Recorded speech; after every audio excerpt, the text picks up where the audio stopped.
If you told me 30 years ago when I started teaching in New York City that I'd be on this stage having this conversation with this wonderful group of people, I would have asked you what you were smoking.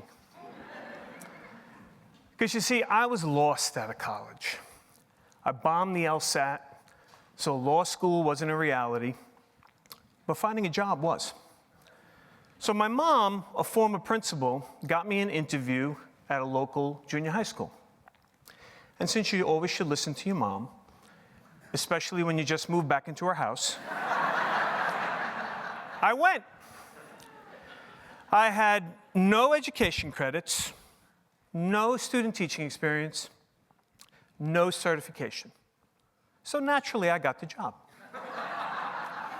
You see, in those days, all you had to do was promise to take some courses over the summer, which I did, and I had my own class in September. And when I look back, I really wasn't that good. But I loved the energy of kids. And we learned how to do it together. And I'd still be in that classroom today if I hadn't met my wife. Now, my wife had bigger plans for me. She wanted me to go back and get my doctorate. And I said, I don't know. But she saw things in me that I didn't see in myself. And she even found a program in her alma mater, Columbia University. And I looked at her and said, "What are you smoking?" You see, I resisted it because I couldn't deal with the prospect of sitting for the GRE, another standardized test, to fill me with self-doubt. And the only way I would apply is if they didn't require it. And they didn't, and I was accepted, and I started classes. And it was immediately apparent to me that I was not the smartest person in the room. Pretty apparent. What was also apparent is people wanted to know my opinion. They wanted me in their groups. And evidently, I have a different way of thinking.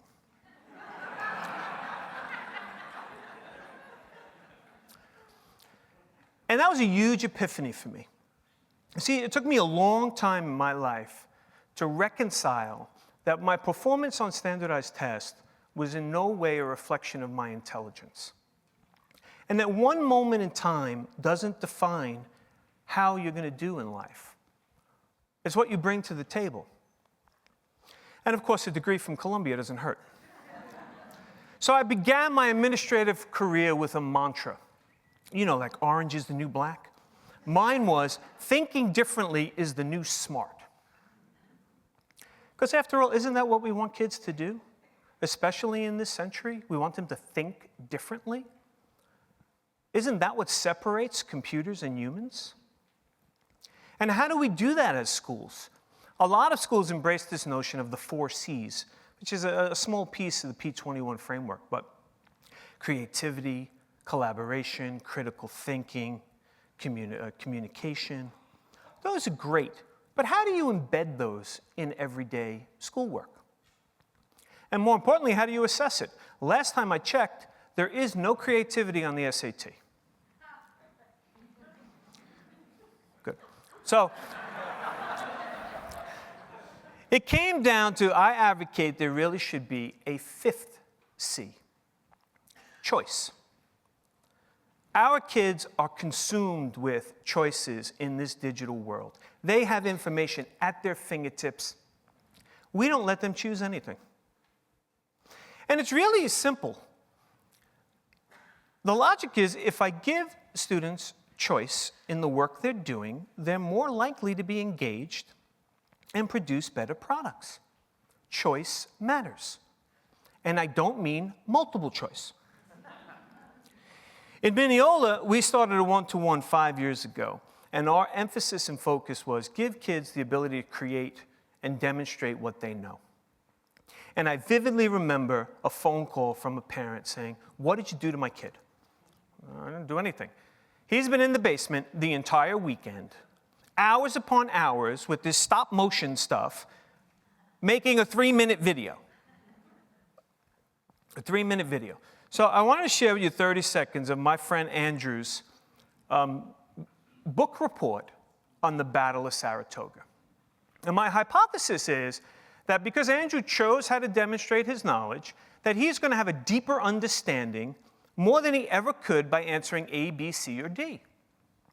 So to test my hypothesis, I went and found Andrew. He's a junior in my high school. I found him last week. I said, do you remember that stop motion you made, Battle of Saratoga? Oh, yeah. What do you remember about that? He says, well, I used 3 colors. I remember that. And it was the British, and it was the Americans, and it was the Hessians. You remember the Hessians? I checked. They were there. So I said,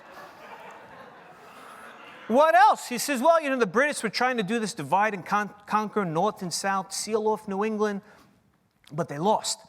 And then France entered the war. I'm like, yes, you have a great understanding. I can't believe how much you remember. I said, you do any great projects recently? And he looks at me and says, this is high school. We don't do that. And then he got really, his expression changed, and he said, I don't have that video.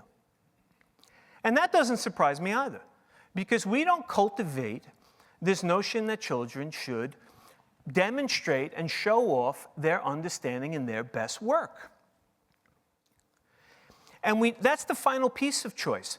Give students the choice to represent what they do in school and how they participate in their school life.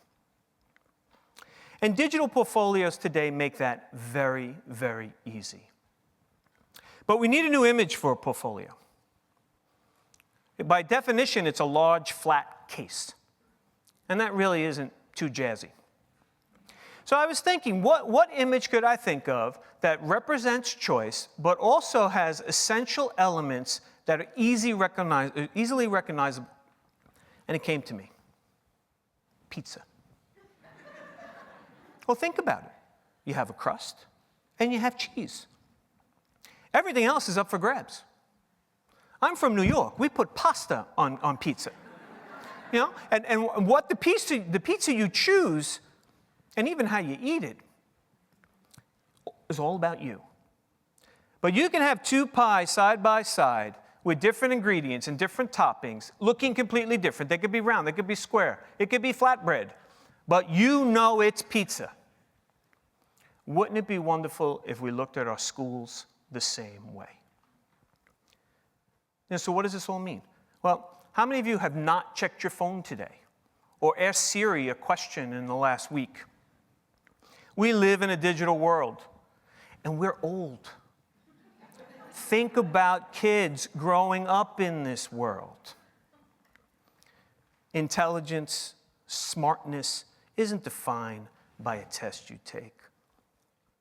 It's defined by how you think differently and demonstrate your understanding of what you learned, and then show it off to the world. And that's why education needs to be more like pizza. Thank you.